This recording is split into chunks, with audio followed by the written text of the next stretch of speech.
boys keep stopping. What you know about me? What you know about me? What you know about me? What you know? They said my lip gloss is popping. My lip gloss is too. All the boys keep jocking. They chase me after school. Hi YouTube, welcome back to my channel, Winnell. I'm exhausted, but I have, that was really probably very Rhode Island exhausted. Ow, take a sip of water. I don't like water. I want to show you guys my shirt. My shirt's being a little petty today. It says Fomo, fear of missing out. Yeah, it just really speaks volumes because I have been suffering with some bouts of FOMO since I've started med school, especially when I see people traveling, eating out, sleeping. Like, I want to do that too. Granted, I've been having a pretty good quality of life, I would say, as a first year med student. I make sure to have time for myself, and if I feel like I'm overdoing it, then I will just stop, because I don't want to burn out so soon, because I know that there's so much more that I'll be doing. I have 4 more years of med school, and then after that there's residency. So it's like, yes, I want to get good grades. I'm getting good grades, and I don't want to burn myself out so soon. And what's helped me a lot, honestly, is the fact that I did the master's program at my school. So I took these same first year courses last year. So yes, I did these courses, and I'm not going to remember everything that I did last year, but at least it's very familiar and I know how to study already. I also don't have to rewatch the lectures of the classes that I already took, because I have my notes for those classes already. So I'm not going to bother rewatching lectures when I already have my notes there. But nonetheless, it's still like pretty stressful. It's more time management. Like, the material is not necessarily like so difficult and impossible to understand. Like, yeah, there's something you'll have some learning curves with. For me, I would say the biggest learning curve in med school now is OMM, osteopathic medicine. It's a different way of thinking. It just challenges the way you see and perceive the body, and it forces you to know your anatomy. And it's not just, oh, identify this.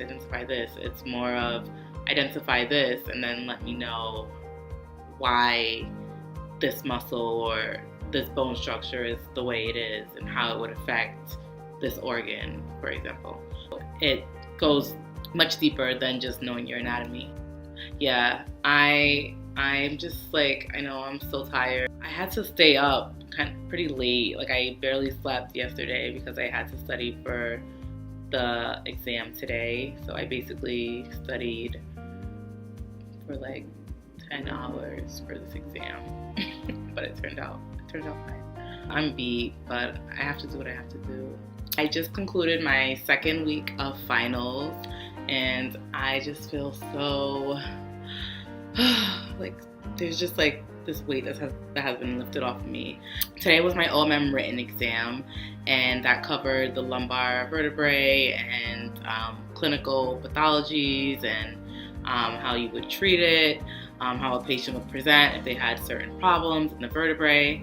But let's start with the first final of this week. So let's start with Monday. So Monday I had my anatomy written and practical exam.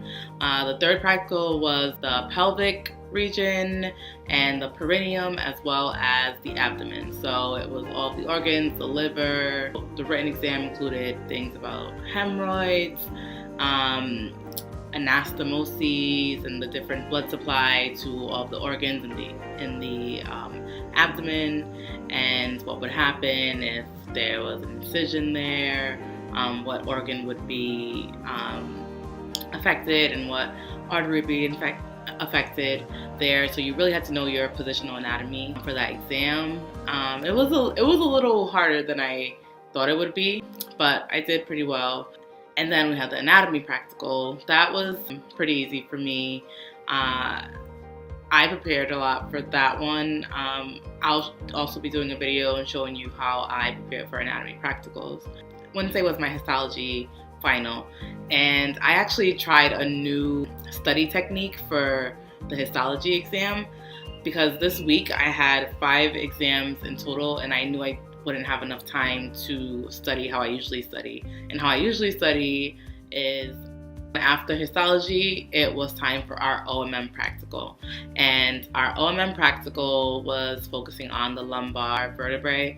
So some of the questions were asking about where you would see the most flexion in the spine if you bend over, how would a patient present if they had certain disc problems or hypertonic muscles in certain areas, like how would the patient present in your office, what treatments would you do first as far as like lymphatic drainage and stuff like that. So pretty interesting stuff. I do like OMM. It's just that, especially for like the practicals, because once you learn the theories, now you have to apply it in person, and that's when you actually have to put your thinking cap on and become a practitioner or a clinician. And so that has a learning curve associated with it, but I think I made it a curve. But whatever. But anyway, I'm happy that it is Friday, but I will be studying for my next exam on Monday and my last exam on Wednesday. Monday I have physiology, and that is renal physiology, so I'll be learning everything there is to know about the kidney this weekend. I have 3 days to study this. Should be fun. And then biochemistry is my last exam. So I will be doing another video on my OMM practical and showing you guys a little bit of what we have to do for the OMM practical and what we learned for the OMM practical and all that good stuff. So stay tuned for that video, and thank you guys for viewing. Don't forget to subscribe, and I'll see you guys soon. Bye.